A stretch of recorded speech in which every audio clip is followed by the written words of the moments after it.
who is wrongly portrayed as a hero. Glinda the Good Witch. She murdered the Witch of the East, stole her shoes, and gave them to Dorothy. She then tells Dorothy that if she wants to get home, she should go see the wizard. After the wizard is revealed as a fraud, Glinda shows up and is all like, "You could have gone home anytime you like by clicking your heels together." And then Jack chopped down what was the world's last beanstalk, adding murder and ecological terrorism to the theft, enticement, and trespass charges already mentioned, and all the giant's children didn't have a daddy anymore, but he got away with it and lived happily ever after, without so much as a guilty twinge about what he had done. Which proves that you can be excused for just about anything if you are a hero, because no one asks inconvenient questions. Susan's Toilet, The Hog Fouter, by Terry Pratchett. I read Peter Pan to my 5-year-old, and it's only through the novel that I saw Peter Pan as a tragic figure rather than a hero. It's actually a very deep story despite being for children. Peter Pan was based on the author's relationship with a young boy who died. He imagined him living in a kind of heaven for young boys, never growing up.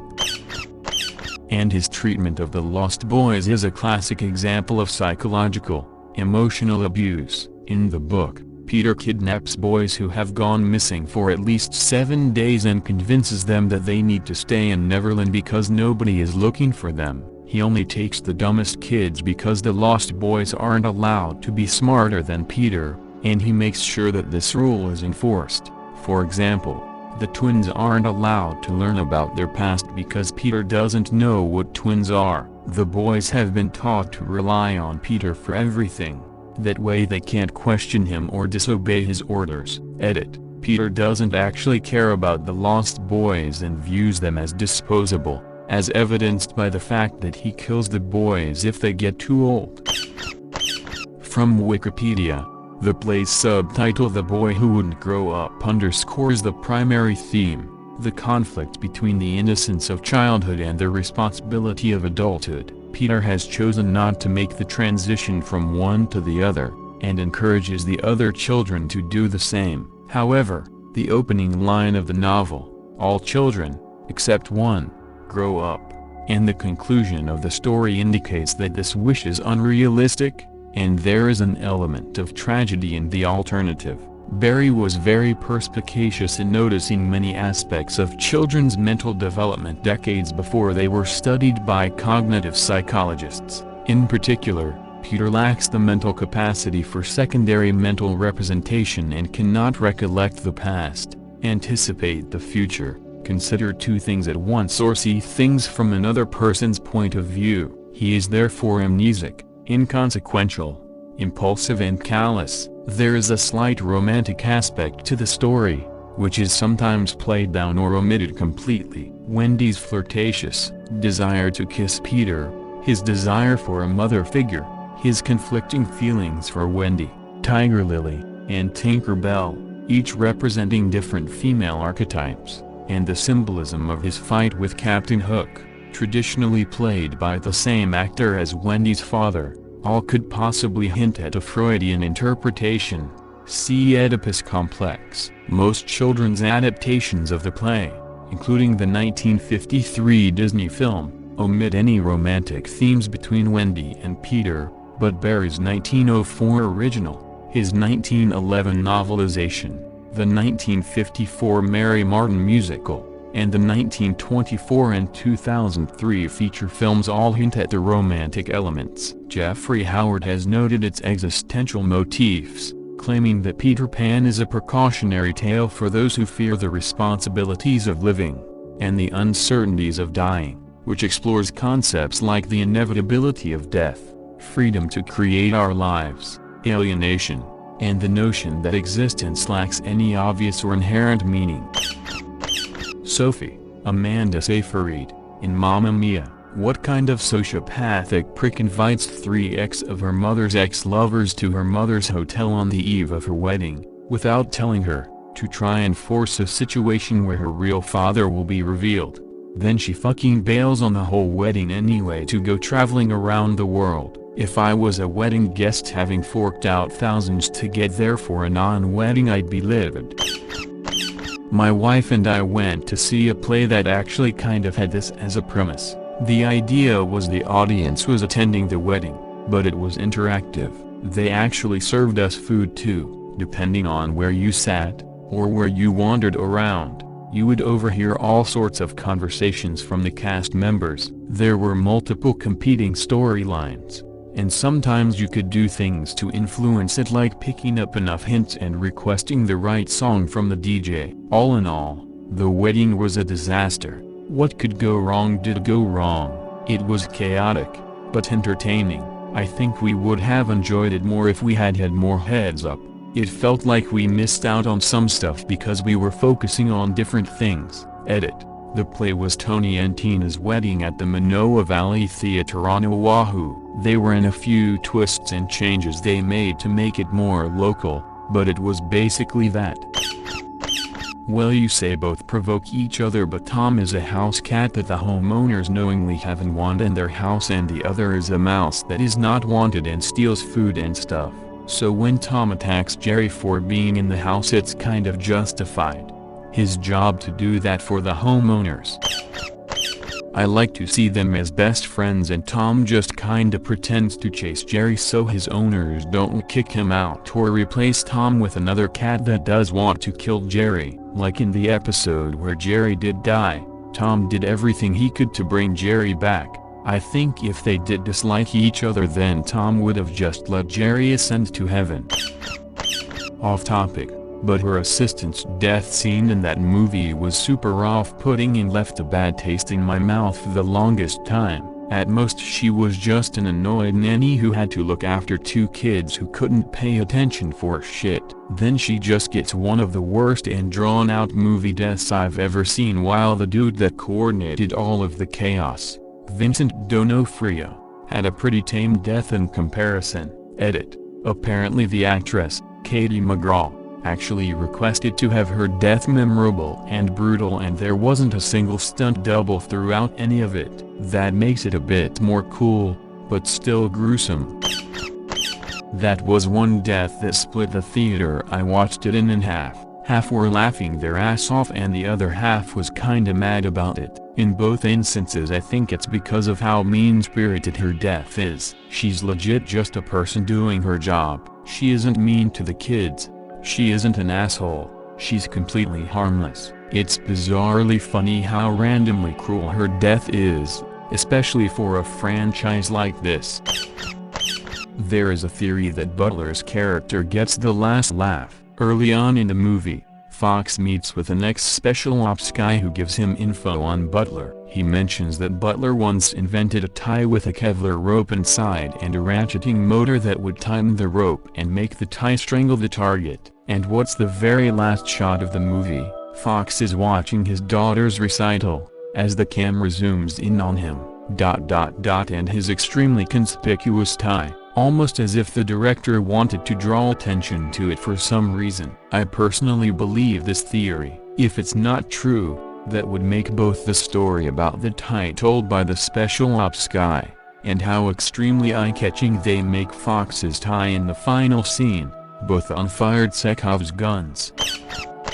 I know I talk to you like you're a literal toddler and flat out refuse to respect you as an adult, but you got annoyed when I tried to explain how to do your job better, even though I don't understand your job at all. So now I'm going to play the victim and you have to spend all day catering to me, or I'm going to throw a tantrum. My mom: never let your parents move in with you after you move out. Worst decision I ever made. I know someone who was sexually assaulted by an extended family member. Their mother knew about it, but continually had said extended family member act as their babysitter, frequently telling the person I know to get over it. Just play nice for me and go sit in your room if it bothers you that much. If ever there was a malignant cunt, it is that woman. A guy I used to work with years ago had previously worked at the FBI in DC and heard all kinds of stories about J. Edgar Hoover. For one, supposedly when you went in his office there was a Hug FBI seal on the carpet, but it was sunken down in the floor, So when you were standing his office, his desk was up above you and you had to look up at him like he was some sort of deity or something. Also, one time 2 guys were called into his office to see him. Hoover mentioned one of the FBI agents who worked under them and said, "Give this guy what he deserves." It was unclear from Hoover's tone of voice whether he meant that they should reward the guy or punish the guy, and they were afraid to ask what he meant. They decided to give the guy a promotion, but station him way the fuck out in the middle of nowhere so their asses were covered either way. Gabriella was a setback to Troy's potential basketball career. Sharpay was trying to advance it, but I think there is a point to be made, and it's that Gabriella was not as manipulative as Sharpay in her endeavors. Gabriella just wanted Troy, but Sharpay wanted Troy's potential. If you look at the movie now, Sharpay seems to be investing in Troy so she can continue to live a good life. My mother used to work in a Chinese herbal supplement store and would spend hours on the phone with customers in the attempt to convince them that a certain product wouldn't heal their terminal cancer, parasites, STDs, etc. But once some people heard otherwise from Dr. Oz and other grifters like him, they didn't care about the science. Dr. Phil and Dr. Oz made their fortunes from preying on desperate sick people. And she gave Jenny McCarthy a platform to ignite the anti-vax movement. Lots of bad has come from her show, certainly some good, and that many episodes it's hard to not have had anything bad come about. But quite a bit of bad came from her show. Then there's the suggestion she chose not to do anything about Weinstein despite having the knowledge and clout to have done something. She also made terrible remarks about the woman whose face was disfigured by Travis the chimpanzee, which was very rude because you could see the lady had much more to worry about than her face, especially because that was the first time she had appeared on live TV and showed her face. Yet somehow Oprah did not support her for her immense courage. The movie would have been fine if there were no villains. Instead it's all basically good people making bad decisions based on limited information or misunderstanding. The Hans and a dynamic would have paid off where they do kiss, but the curse doesn't break because they never really loved each other. Hans still wants to save Anna, so he locks her in the room with the fire to stay warm, and goes off to kill Elsa. The escape and saving of Elsa can play off the same. To be honest, people don't talk enough about how incredibly dystopian the world of Harry Potter is because it portrays itself in a whimsical fashion, and is for kids. The wizarding world is a horrifically antiquated and out-of-touch society which is deeply corrupt to its core, which is full of inhumane and horrific actions being taken by both government and private entities. Even the good guys commit horrible actions against non-magical people pretty regularly. Azkaban is one of the most disturbing ideas imaginable, and people are sent there without trial. And to make it all so much worse, the wizarding world knows next to nothing about the non-magical world. Harry Potter is set in the 90s, and the wizarding world, as portrayed in the books at least, not counting J.K. Rowling's weird ramblings since, is in no way prepared to handle the explosion in surveillance technology. Wizards have nothing to deal with surveillance cameras on every corner, video phones in every pocket, the internet, digital records and satellite imagine. And given how the wizarding world treats non-magicals, we're looking at a setting that's due to rapidly implode into what would probably be a pretty horrific war, regardless of what Pottermore and the low-quality epilogue claim otherwise. I never read the books, but sometimes I think about the scene in the final movie where Harry confronts Voldemort in the forest, while they have Hagrid restrained. Hagrid's done all he could to keep Harry safe for years. Even if he was bad at it, he tried, and the last thing he wanted was for Harry to be anywhere near Voldemort. Then when he is, he shouts, "Harry, no, what are you doing here?" Harry's sacrificing himself, and Hagrid must feel totally devastated. He cares about Harry more than so many others. Side note, Robbie Coltrane is a great actor. Brian Severus Potter, you were named for the third middle name of the man who raised me to be a lamb to the slaughter. and the first name of the man who had an obsessive fixation on my mother, bullied children as an adult, and also worked as a double agent against Voldemort because of previously mentioned obsessive fixation. I replied to an earlier comment, but this is where this belongs. There's a guy named Xenophilius, which is an absolutely ridiculous name, and on top of that he loves weird foreign shit, which is literally what his name translates to from Suidalatin, person who loves weird foreign shit. The werewolf is named fucking Remus Lupin, as is Remus and Romulus, who were raised by wolves, and Canis lupus, the scientific name for wolves. His name is basically Wolfing Furboy, and only one person figured it out in the whole last book, the guy who wrote the Transfiguration textbook, Emeric fucking Switch. JKR tended to be a bit on the nose with names. Yes, Albus, you're named after the old man who groomed me as a sacrificial offering from birth and made sure I spent the time waiting for my imminent death being psychologically abused by the aunt and uncle who hated me. No, Albus, I've never spoken to a therapist about this. Did your mother put you up to that question?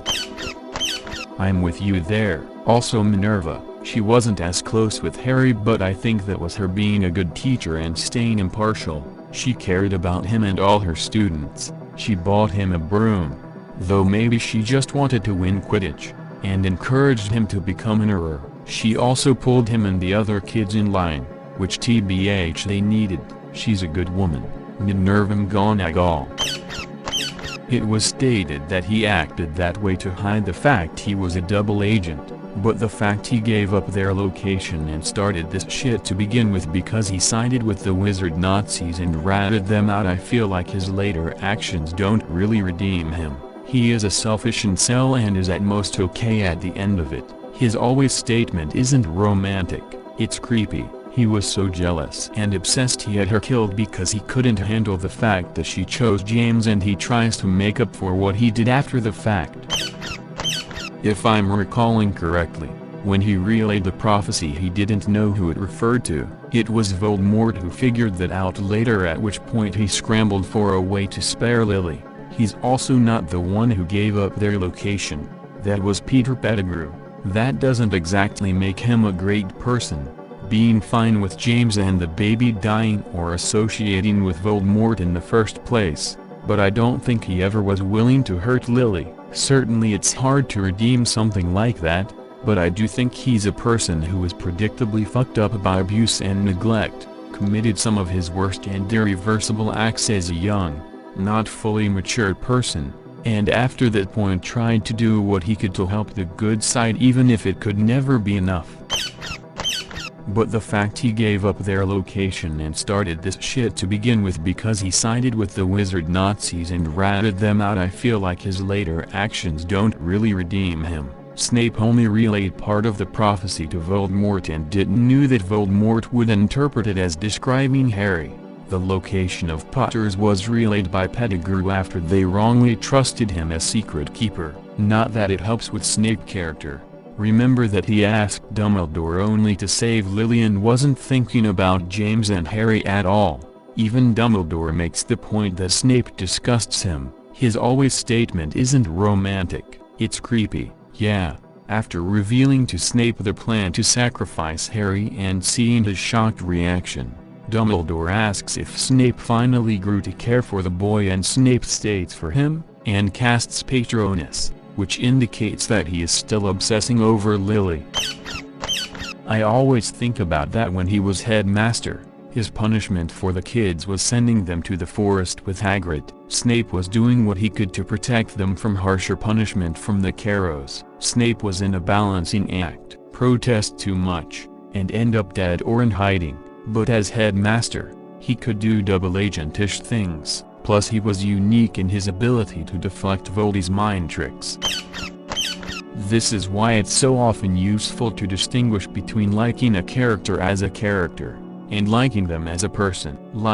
I agree with you about the fact that he played a really important role in the story, and I find his character so interesting in general, as a character. But as a person, I refuse to agree with anyone who thinks he was a good person by any means. That doesn't mean he wasn't important or that he didn't do good things, just that he was a dick. Really. So I guess what I'm trying to say is that I agree with you.